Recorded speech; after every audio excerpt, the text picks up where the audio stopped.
Welcome to episode 36 of Ernie O'Malley's Journey, Fighting Execution in January 1923. So, where is my father, General Ernie O'Malley, at this point? He has been with the Republican cause during the Civil War. He got out of and escaped from the Four Courts. He had a losing campaign with Liam Lynch, his chief of staff, during the summer. In the fall, they had a meeting in Tipperary, and it was decided that Liam Lynch would come up to Dublin.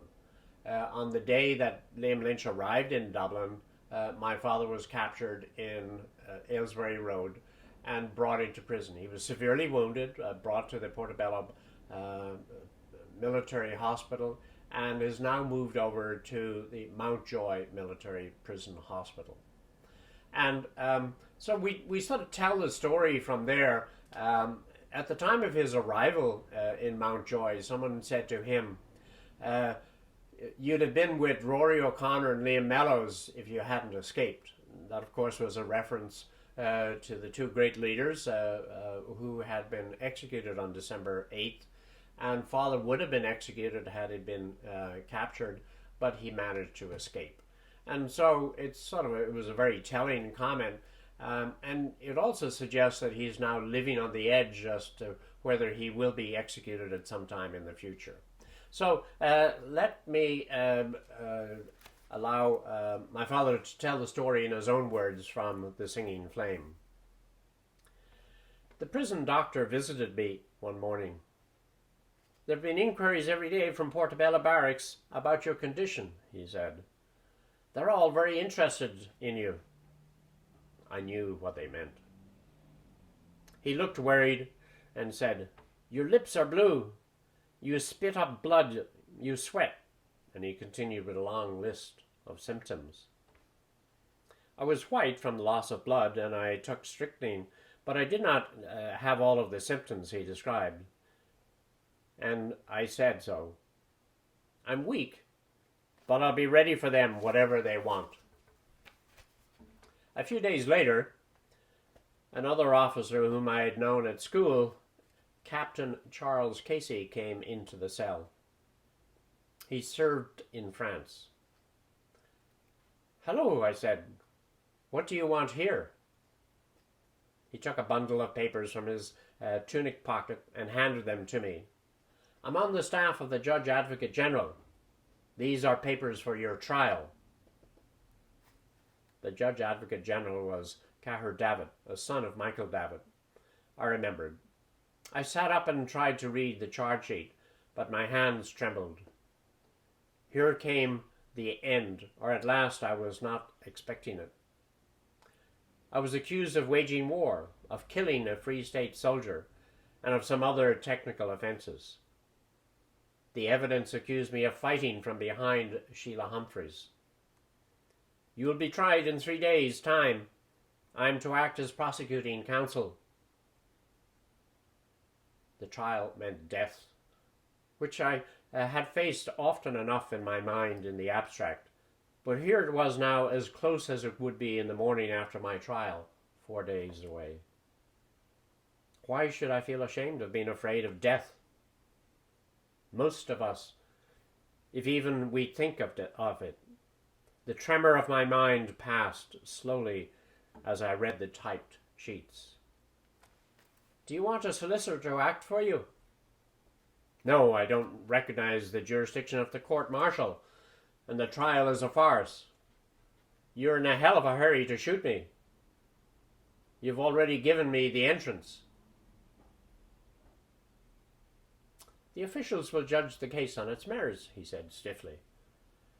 Well, it seems strange to subject a man sick to such a trial.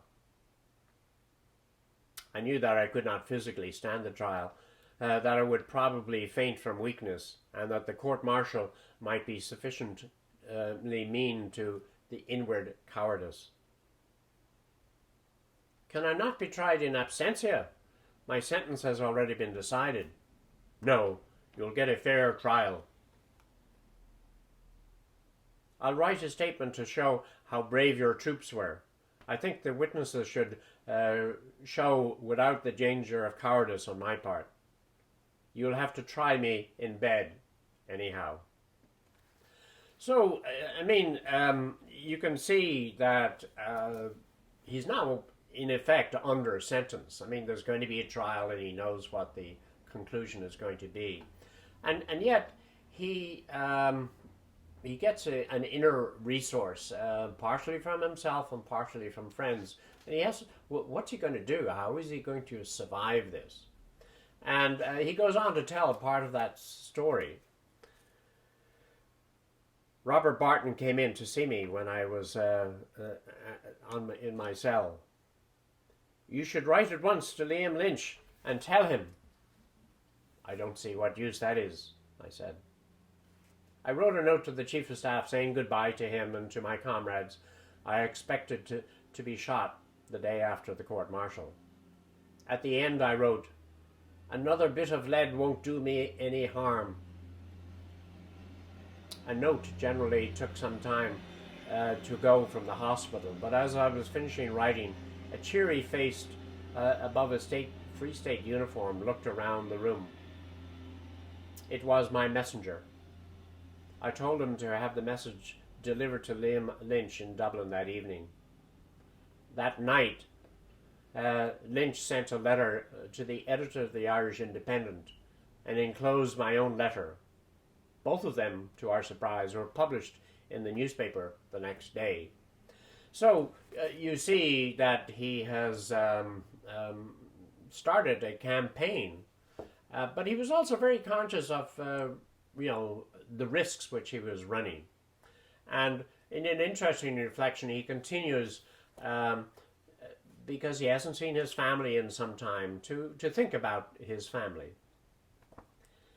My family knew little or nothing of what I'd been for the last 5 years. And at home I had been looked down upon as a black sheep. I began to write of what had happened to me since 1918. I wished that some record be kept, especially for my brothers, but not for publication. I had broken the tradition of the family, and I wanted the elder members should at least know the extent of my folly. I was fighting to use a pen for a long time, but after the day I began to feel an interest in the writing. I wrote with zest. It was exciting. It seemed to me to give it extra strength, and I'd hoped that I would have time to finish the story. Men and incidents which I had forgotten came back overcrowding my memory. So Erskine Childers had told him that he could write, and in fact we have copies of this letter that he wrote. It's sort of a confessional history, a story of what he'd done for 5 years, and it's a fascinating piece of literature. When he was writing his own story in On Another Man's Wound and The Singing Flame, he didn't have access to that letter, but from a historical perspective, we now have it. And it's very interesting to reflect. Somebody will eventually make a comment about reflection of a contemporary letter compared to a reflection on my father's writings sort of 10, 12 years after the events. The story continues as to what happened, what is about to happen. Casey came back during the week for the court-martial papers he had given me, and laughed when we talked about the efficient communication system. His headquarters was badly chagrined, he said. They were wild in Portobello when they heard what you had written in the newspapers the next morning. I suppose they wanted me shot quietly. Well, you can see that my father was not going down quietly. He was a soldier. Despite his position in a bed, basically lying down, he was still fighting the war. In this case, it was a war of propaganda. And ultimately, through his own ingenuity and support from his friends, and, they were able to persuade the Irish Independent, which is a very conservative newspaper, pro-church, pro-government. They published this letter. and indeed, perhaps that was one of the issues which helped saved him. Um, there was another story which I should reflect. It was referring to Dr. Matthew O'Connor. Um, Matthew O'Connor was a classmate of my father's, and yet was the medical officer in charge of his sort of day-to-day medical condition.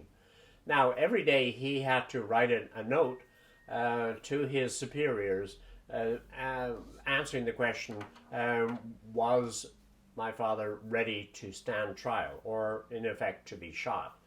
And my father was always very annoyed, and I heard this from other sources, that Dr. O'Connor said continually that he was not ready to stand trial. And my father's annoyance was the fact that he wanted to be held up as a symbol and have a trial, have his day in the court, have it make the speech like Robert Emmet did, a voice from the court. Anyway, he never got to that point because in this episode of fighting his execution, he had won, basically. The Free State did not execute him. And since he wasn't executed, I'm here to be able to tell the story. So every time, I almost get chills when I think of the number of occasions and when my father could have disappeared from life and we wouldn't have his story. So next time, join me for Mountjoy Prison Daily Life in February 1923.